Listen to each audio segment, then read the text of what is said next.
오늘은 종교개혁 기념주일입니다.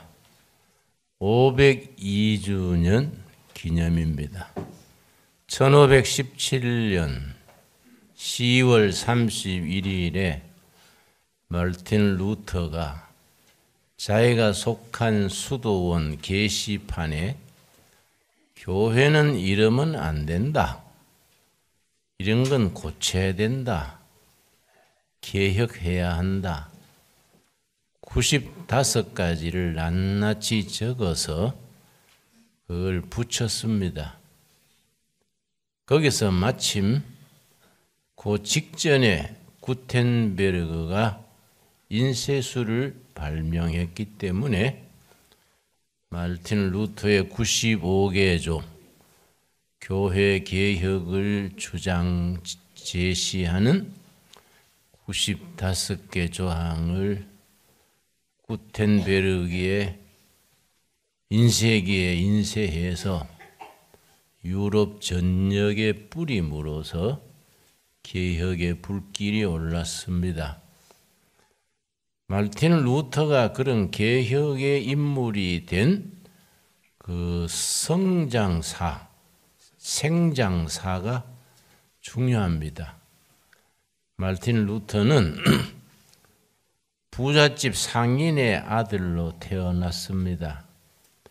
아버지가 자기 아들 루터가 똑똑하고 의지도 굳고 하니까 후계자로 키우려고 법과대학을 보냈습니다. 법을 잘 공부해서 가업을 이어받아서 아주 기반을 일으키라 하고 법과대학을 보냈는데, 방학을 기숙사에 살다가 방학 때 집으로 가는 길에 자기 친구하고 같이 갔습니다. 근데 갑자기 번개가 치고 소나기가 쏟아지면서 천둥 번개가 쳤는데, 하필이면은 그 번개가 두 사람에 떨어져서 자기 친구가 번개를 맞고 즉사했습니다. 둘이서 같이 가다가 자기 친구가 번개를 맞고 즉사하게 되니까 얼마나 충격이 일었겠습니까? 거기서 인생에 대한 본질적인 질문이 생긴 겁니다. 산다는 게 뭐일까? 죽는다는 건 뭐일까? 자기 친구가 번개를 맞고 바로 옆에서 즉사하고 자기는 말짱해져서 거기서 오는 충격, 번뇌가 깊었습니다. 그런 실존적 고민으로 인해서 자기 아버지 가업을 물려받아서 상인으로서 출세하려던 그건 다 버리고 수도원에 들어갔습니다. 내가 평생을 하나님의 일꾼으로 헌신하겠다. 젊어서부터 죽을 준비가 돼야지 뭐 돈 많이 벌어가지고 가문을 일으킨다고 내 인생의 진정한 실현이 되겠는가? 그런 질문으로 수도사가 됐습니다. 무슨 사안이 있어서 교황청에 가서 이렇게 보고하고 지시를 받아와라.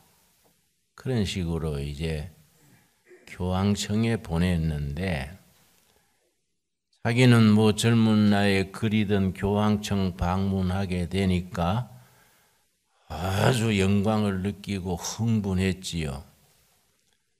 이태리 교황청 그 도시에 성 베드로 성당이 있습니다. 성 베드로 성당 돌계단이 아주 높습니다. 그때 캐톨릭 교회에서 뭐 유행했느냐 하면은 베드로 성당의 돌계단을 무릎으로 올라가고 내려오면은 구원을 받는다. 은혜 받는다. 그런 터무니없는 전설 같은 그런 풍조가 있었습니다. 마르틴 루터도 진지한 사람이니까 참 은혜를 받고 도를 깨치고 싶은 간절한 마음에 성 베드로 성당 돌계단을 무릎으로 올라갔습니다.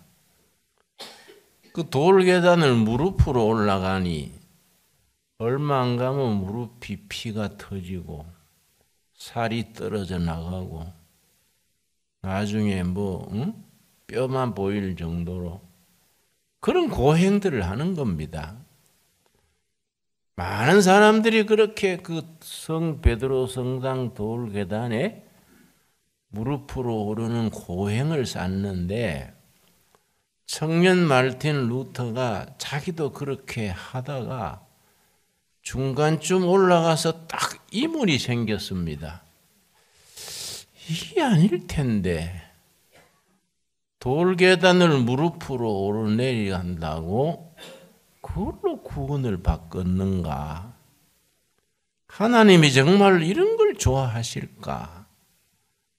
그때 자기 머리에 떠오른 것이 로마서 1장 16절 17절입니다. 그런 고민에 빠져서 무릎으로 돌계단을 오르면서 무릎이 터져서 피가 출출 흐르고 그런 자리에서 로마서 1장 17절 16절 17절 한번 찾아보겠습니다. 그 자리에서 종교개혁의 아주 기치가 되는 말씀을 그 자리에서 온몸으로 깨닫게 됐습니다. 1장 16절 내가 복음을 부끄러워하지 아니하노니 이 복음은 모든 믿는 자에게 구원을 주시는 하나님의 능력이 됨이라. 먼저는 유대인에게요 그리고 헬라인에게로다. 17절 같이 읽겠습니다. 복음에는 하나님의 의가 나타나서 믿음으로 믿음에 이르게 하나니 기록된 바 오직 의인은 믿음으로 말미암아 살리라 한가 같으니라. 돌계단을 무릎으로 오르내리고 고행하고 이게 아니다. 믿음으로 구원받는 것이다. 믿음으로. 이 종교개혁 운동의 깃발이 된 겁니다. 그 뒤에 이제 귀국해가지고 깊은 고민을 겪어서 그래서 믿음으로 구원받는 돌이 종교개혁의 깃발을 올리는 출발점이 됐습니다. 근데 스위스에서는 제네바에 칼빈이라는 분이 프랑스 출신입니다. 이 프랑스 출신 칼빈이 아주 천재랬습니다. 프랑스식 발음은 까르뱅입니다. 존 까르뱅. 이 사람이 얼마나 그 영적으로 고민이 깊고 탁월했느냐 하면은 이 27살 때 복음의 본질을 논하는 책을 썼습니다. 이 기독교 강요란 책입니다.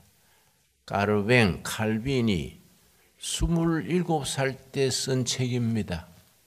천재지요. 이 세 권입니다. 이게 종교개혁 운동의 교과서처럼 된 겁니다. 기독교 강요. 아주 중요한 책입니다.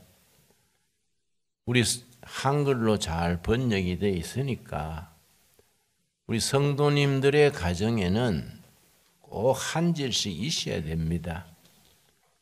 수시로 뽑아서 읽으면서 신앙의 기본 원리에 대해서 우리가 성경 말씀이 기준이고 성경 말씀 더하기 이런 영적 양식이 될 수 있는 책을 우리가 자꾸 읽어야 합니다. 개신교 개혁 운동의 교과서적인 책이고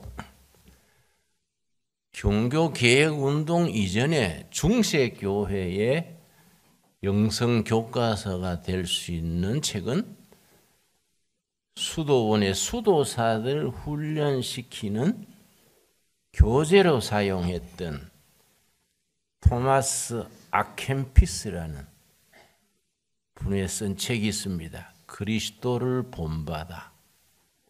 성경 다음으로 많이 팔렸다는 책입니다. 영어는 Imitation of Christ, 그리스도를 본받아. 이런 책은 여러분 가정에 필독서고 자녀들한테도 익히고, 이거는 이제 영적인 양식을 주는 책이요, 짤막짤막한 단문으로 쓰였으니까 수시로 뽑아서 마음이 산만할 때 이 책을 뽑아서 수시로 읽으면 큰 마음의 양식이 됩니다. 그리스도를 본받아. 세계 기독교라 그러면은 세 종단이 합쳐져서 기독교입니다. 로만 가톨릭 교회, 천주교지요. 동방정교회, 오리엔탈 오도독스. 오도독스라는 말은 정통이라면 동방정통신앙. 希腊, 러시아를 중심으로 발전한 동방정교회. 그리고 프로테스탄트, 개신교. 뭐 다른 유사한 작은 단체도 있지만은 크게는 세 종단이 기독교를 이룹니다. 아까 말씀드렸듯이 우리 개신교의 영성의 기초는 이 칼빈의 기독교 강요, 이 캐톨릭의 우리 영성의 기본서는 아켐피스의 그리스도를 본받아. 동방정교회, 希腊과 러시아를 중심으로 발전한 동방정교회는 그 종단의 특성이 영성과 수련입니다. 캐톨릭 교회는 조직과 의식, 동방정교회는 영성과 수련, 우리 프로테스탄트 개신교회는 말씀과 실천, 이 특성이 있습니다. 동방정교회에서 영성훈련에 기본되는 책이 예수의 기도란 책입니다. 예수의 기도. 이 저자가 알려지지 않는 쉽고 짧은 책인데 아주 입문서입니다. 예수의 기도 고다음 급수로 필로칼리아 이런 5권짜리 책이 있습니다. 필로칼리아. 예수의 기도는 입문서격이고 그 위에 중급 정도 필로칼리아 5권짜리입니다. 우리 장로교 전통은 칼빈, 까르뱅이 이제 시작인데 장로교 전통에서는 경건한 생활을 중요시하고 성경 플러스 폭넓은 독서를 굉장히 권장합니다. 이 칼빈 장로교의 전통이 성도들의 그 지식 활동, 이걸 아주 강조를 합니다.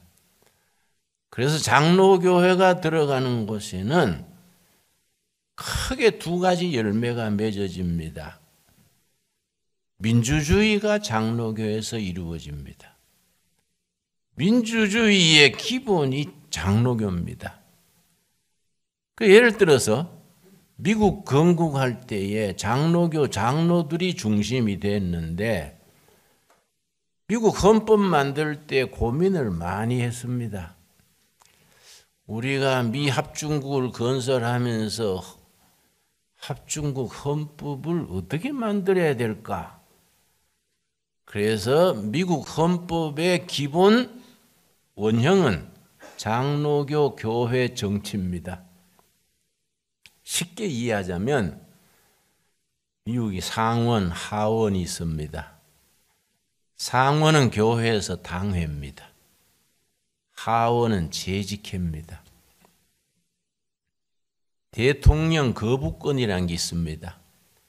상원, 하원에서 아무리 결의를 해도 대통령이 그 법안을 거부할 수 있는 권한이 있습니다. 반면에 대통령이 아무리 주장을 해도 국회 상하원에서 또 그걸 견제하고 거부할 수 있습니다. 그래서 상권 분립이 탄탄하게 균형을 이루도록, 그러면서 미국 헌법 만드는 기본이 10개면 10개면. 미국 헌법은 불과 27개 조항인데 200 몇십 년 동안 헌법을 바꾼 적이 없습니다. 27개 조항 간단한 헌법으로 그 큰 나라를 잘 유지한 겁니다. 기본이 어디냐? 10계명이다. 10계명. 10계명을 기준으로 헌법을 그걸 만들고, 그 정치 구조가 장로교 정치로 그렇게 틀을 짰습니다. 자, 요한 칼빈이 제네바시에 갔는데 워낙 이 책 때문에 유명해졌으니까, 기독교 강요로 당시에 종교개혁자들에게 크게 알려진 인재니까 제네바시에서 프랑스에서 온 칼빈을 우리 제네바시를 좀 이끌어 주시오. 그 제네바시의 지도자로 모셨습니다. 거기서 칼빈이 제네바시를 어떻게 성경적으로 세울 수 있을까? 이걸 제네바시의 성시화 운동 그럽니다. 시 전체를 정치, 행정, 교육, 문화 모든 것을 성경적 기초 위에서 올릴 수 있을까? 그래서 시작할 때에 제네바시 성시화 운동의 지도자로서 칼빈이 기준이 오늘 읽은 본문 말씀 고린도 후서 3장, 디모데 후서 3장입니다. 우리 한번 다 찾겠습니다. 그래서 우리는 프로테스탄트 교회의 역사, 특별히 장로교의 역사를 공부해야 합니다. 디모데 후서 3장 14절에서 17절까지 이 칼빈의 제네바시 성시화 운동의 기준입니다. 14절. 그러나 너는 배우고 확신한 일에 거하라. 너는 너가 누구에게서 배운 것을 알며 영적인 확신, 성경적인 확신에 서 있는 성도들이 되어야 합니다. 15절. 또 어려서부터 성경을 알았나니 성경은 능히 너로 하여금 그리스도 예수 안에 있는 믿음으로 말미암아 구원에 이르는 지혜가 있게 하느니라. 여러분, 마르틴 루터가 종교개혁의 첫 기준을 솔라 피데, 믿음으로, 그걸 베드로 성당 돌계단을 오르내리다가 깨달았다 그랬지요. 칼빈은 이겁니다. 15절. 오직 성경으로. 솔라 스크립추라. 옹리 바이블. 믿음으로 구원받고 성경 말씀으로 구원받는 것이지 교황의 뜻으로 교회 전통으로 인간의 윤리가 아니다. 오직 성경이다. 성경. 그 성경은 영혼 구원받고 천국 가는 데 멈추는 신앙이 아니라, 그 다음 16절입니다. 16절. 모든 삶의 국가, 정치, 교육, 문화 모든 것의 기초가 성경이 되어야 된다. 이 장로교의 기준입니다. 그 장로교가 들어가서 뿌리 내린 나라는 말씀드렸듯이 민주주의가 뿌리 내리고 더하기 산업이 발전합니다. 장로교가 들어가서 발전한 나라 중에서 부국이 되지 않는 나라가 없습니다. 영국, 네덜란드, 스코틀랜드, 미국. 장로교가 제대로 뿌리는 나라는 부강한 나라가 되고 문화가 발전하고 성경의 기초 위에서 많은 인재들이 배출됩니다. 한국 교회의 중심은 장로교입니다. 이 국가적인 축복입니다. 한국에 장로교가 들어와서 뿌리 내렸다는 것은 한국 교회의 중심 메인스트림이 장로교란 것 자체가 국민적인 축복입니다. 근데 장로교의 전통을 제대로 실천해야 돼요. 자, 16절 뭐라 그랬습니까? 모든 성경은 하나님의 감동으로 된 것으로, 성령의 감동으로 이루어진 성경이 첫째, 교훈, 국민들을 깨우치는 교훈입니다. 교훈. 성경 말씀이 국민 교육의 교과서가 돼야 되는 겁니다. 장로교의 교육의 전통이 성경을 바로 가르치는 교훈, 국민 교육의 교과서예요. 둘째 뭡니까? 책망과, 지도자나 국민이 잘못할 때 회개의 책망입니다. 책망과 바르게 함과 바른 정치, 바른 사법, 바른 도덕의 기본 성경에서 찾아야 한다. 의로 교육하기에 유익하니 국민들에게 정의로운 사회, 바른 삶을 가르치는 교과서가 성경이다. 그래서 칼빈과 그의 동료들은 제네바시에서 성경의 기초 위에 시를 다스려 보자, 나라를 세우자. 이 스위스입니다. 스위스. 그 중심이 제네바시입니다. 17절. 이는 하나님의 말씀으로 뭡니까? 온전하게 하며, 거기에 줄을 칩시다. 온전하게 하며 균형 잡힌 인간입니다. 균형 잡힌. 영어로는 mature, 성숙된 인간. 남을 배려할 줄 알고 자신이 긍지를 가지고 자신이 행복하고 다른 사람에게 행복을 나눌 줄 아는 사람. 온전한 사람. 온전하게 하며 모든 선한 일을 행할 능력을 갖추게 하려 함이니라. 국가 경영, 기업 경영, 문화, 교육, 가정 교육, 모든 것의 기초를 주는 말씀, 교재가 성경이다.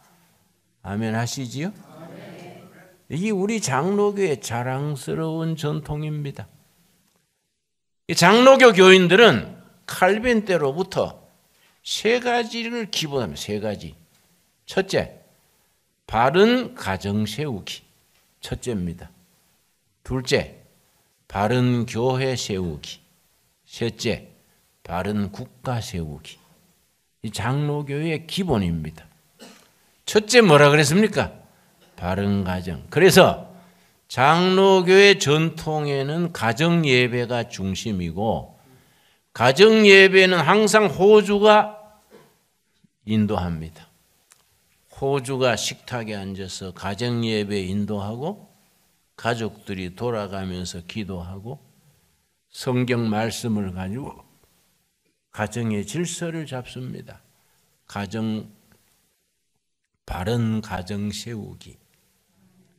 장로교의 전통이 바른 가정 세우기, 바른 교회 세우기, 바른 국가 세우기.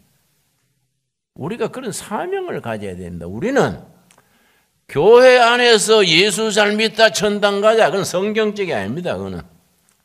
그거는 성경적 신앙이 아닙니다. 바른 신앙을 가지려면은 요한 칼빈의 기독교 강요에도 계속 강조했듯이 세 가지. 첫째 뭘 지킨다고요? 가정 지키기. 둘째 뭡니까? 교회 세우기. 세 번째 뭡니까? 국가 세우기. 여러분, 그래서 우리 장로교 교회는 교육을 중요시합니다. 교육. 성경교육, 성경교육. 그래서 우리 선배들은 꼭 주일날 설교 전에 성경 공부반을 성인반, 학생반, 성경 공부를 아주 생활을 했습니다. 이거는 장로교회 칼빈 개혁 운동의 기본이요, 기본. 모든 말씀은 성령의 감동으로 된 것으로 교훈과 책망과 바르게 함과 의로 교육하기에 유익하니 이는 모든 사람을 온전하게 성숙된 인간으로, 균형 잡힌 인간으로, 자기가 행복하고 다른 사람도 행복하게 해서 천국까지 동행하게 하는 살아있는 능력의 말씀이다. 그 말씀 위에서 우리가 바른 신앙, 바른 가정, 바른 교회, 그러고 정의로운 국가를 이루어가는 일에 헌신하고 쓰임받게 되기 바랍니다. 기도하겠습니다.